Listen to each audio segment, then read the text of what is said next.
जब एक लड़के की शादी होती है और शादी होने के बाद वह पिता बनता है, तो जब वह अपने संतान को, अपने बच्चे को अपनी गोद में लेता है तो वह अपने सभी दुख दर्द भूल जाता है और अपने बच्चे की परवरिश में जो है जो कुछ उससे बन पड़ता है वह सभी कुछ करता है और अपने बच्चे को पढ़ा लिखा कर काबिल बनाने की कोशिश करता है, जिससे कि वह दुनिया में जो है अपना एक मुकाम हासिल कर सके। लेकिन जब यही बच्चे बड़े हो जाते हैं तो यह अपने उन्हीं माँ बाप को, जिन्होंने उन्हें पढ़ा लिखा कर बड़ा किया है, उन्हें जो है पुरानी सोच का व्यक्ति समझते हैं और खुद को मॉडर्न दिखाने की कोशिश करते हैं। और आज की जो कहानी है, आज की यह कहानी जो है ऐसे ही एक लड़की की है जो आज की दुनिया की मॉडर्न लड़की होती है। और जब इस लड़की के जो पिता होते हैं वह अपनी बच्चे को, लड़की को समझाने की कोशिश करते हैं कि तुम जो है संभल कर चलो, आज की दुनिया जो है काफी खराब है, तुम अपना जो है ध्यान रखो। तो वह लड़की जो है अपने पिता की इन बातों से जो है काफी ज्यादा गुस्सा हो जाती है और अपने पिता की जो है वह लड़की कुल्हाड़ी से काटकर हत्या कर देती है। जी हाँ दोस्तों, आज की जो कहानी हम आपको सुनाने जा रहे हैं वह उत्तर प्रदेश के देवरिया जिले से सामने आई है। नमस्कार दोस्तों, मैं आपका दोस्त पुष्पेंद्र कुमार सैनी और आशा करता हूं कि आप सभी स्वस्थ होंगे, मस्त होंगे और अपनों का ख्याल रख रहे होंगे। दरअसल आज की जो यह सच्ची घटना है उत्तर प्रदेश के देवरिया जिले के भरौली बाजार थाना स्थित महुआबारी गांव की है। इसी गांव में जो है एक उदयभान यादव नाम का व्यक्ति रहता था और उदयभान के गांव में जो है दो मकान होते हैं, जिसमें से एक पुराना होता है और जिस एक वह होता है जिसको उसने कुछ समय पहले बनाया होता है। और उदयभान के जो है दो बेटे होते हैं, जिनमें से जो उदयभान का बड़ा बेटा होता है वह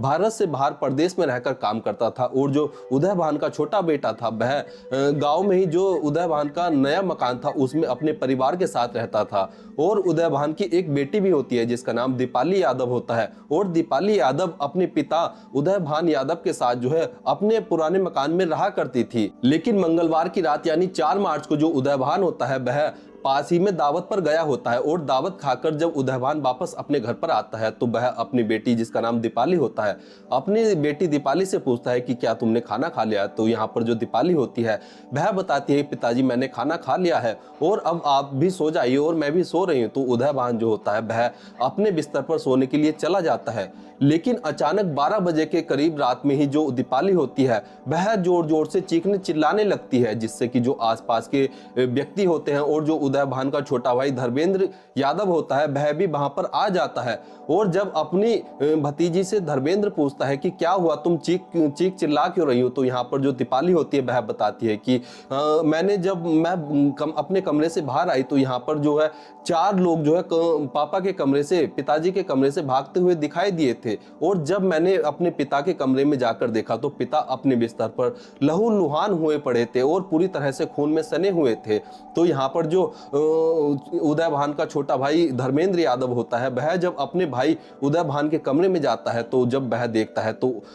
उसका भाई जो उदयभान होता है वह पूरी तरह से खून में लथपथ होता है। तो यहाँ पर जो धर्मेंद्र यादव होता है वह अपने भाई को लेकर जो है स्थानीय जो है हॉस्पिटल में पहुंच जाता है। तो हॉस्पिटल में डॉक्टर बताते हैं कि उदयभान की मौत तो पहले ही हो चुकी है। इतना सुनते ही जो धर्मेंद्र यादव होते हैं वह रोने लगते हैं। इसके बाद धर्मेंद्र यादव अपनी भतीजी दीपाली से पूछते हैं कि आखिर जिन 4 लोगों को तुमने घर से भागते हुए देखा था वह लोग कौन थे। तो यहाँ पर जो दीपाली होती है वह उन 4 लोगों के नाम बताती है जिनसे दीपाली के पिता उदयभान यादव की जो है पुरानी रंजिश चल रही थी। दरअसल उदयभान की जो है पास ही के रहने वाले जो है 4 लोगों से अपनी जमीन को लेकर जो है जमीनी विवाद चल रहा था और यह जो विवाद था यह कोर्ट में भी चल रहा था। तो जो दीपाली होती है उन 4 लोगों का नाम बताती है। अब जो धर्मेंद्र यादव होते हैं वह सुबह होते ही अपने स्थानीय थाने में पहुंचकर उन 4 लोगों के खिलाफ जो है FIR दर्ज करवा देते हैं। अब पुलिस जब इस पूरे मामले को सुनती है तो पुलिस उन 4 लोगों को जो है अपनी हिरासत में लेकर उनसे पूछताछ करती है। साथ ही पुलिस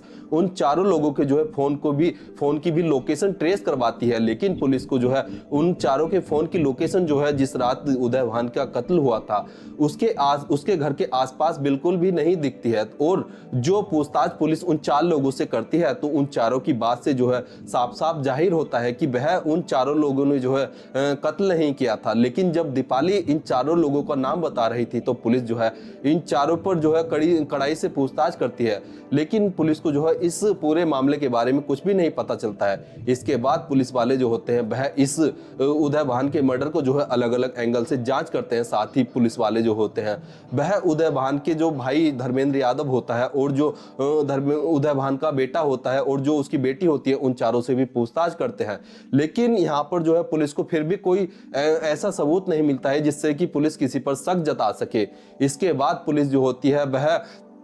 जो उदय भान की बेटी दीपाली होती है, जब उसके फ़ोन की जो है कॉल डिटेल निकलवाती है, साथ ही जब उसके फ़ोन की लोकेशन भी निकलवाती है, तो वह जब दीपाली के फ़ोन की जो कॉल डिटेल थी उसमें एक नंबर आता है जिस पर पुलिस की निगाहें रुक जाती है। पुलिस जब उस नंबर की जो है ट्रेस करती है तो वह नंबर भी जो है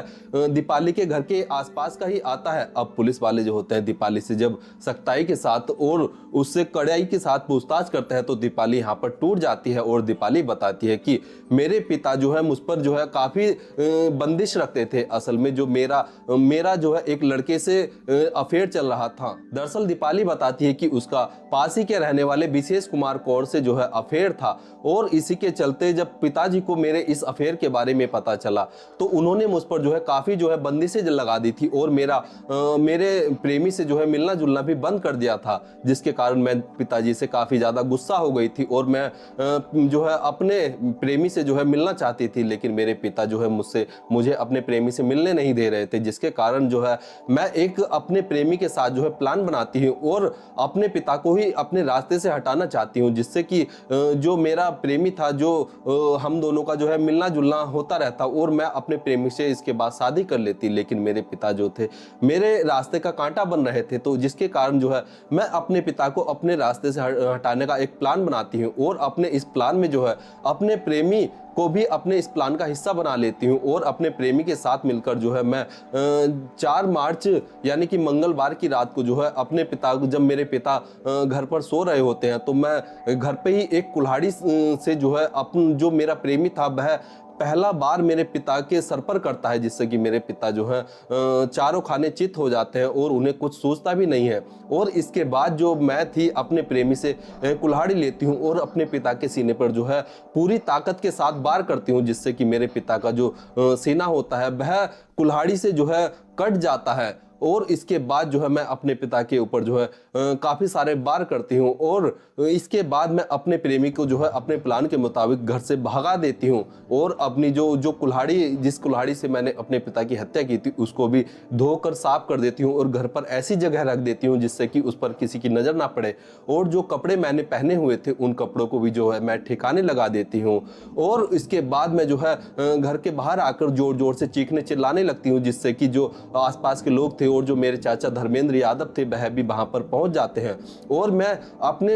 चाचा धर्मेंद्र को जो है पूरी कहानी इसी प्रकार सुनाती हूं जिस प्रकार से मैंने आपको सुनाई है। और दोस्तों इस तरह से पुलिस जो है इस पूरे मामले का खुलासा करती है। लेकिन दोस्तों सोचने वाली बात यह है कि जिस पिता की गोद में दीपाली ने अपना बचपन बिताया, जिस पिता के छाव में जो है वह बड़ी हुई, जिस पिता के साथ वह बचपन में खेली, उसी पिता को जो है ये जो दीपाली नाम की लड़की होती है यह उसी पिता को कुल्हाड़ी से काटकर जो है हत्या कर देती है, केवल एक ऐसे लड़के के लिए जो उससे कुछ दिन पहले मिला था। और दोस्तों ऐसी घटना ये पहली बार देखने को नहीं मिली है कि जिसमें एक बेटी ने अपने पिता की जो है हत्या की हो। ऐसी घटनाएं पहले भी हुई हैं, लेकिन दोस्तों आपको सचेत करना, आपको जागरूक करना मेरा कर्तव्य है और मैं अपने कर्तव्य पर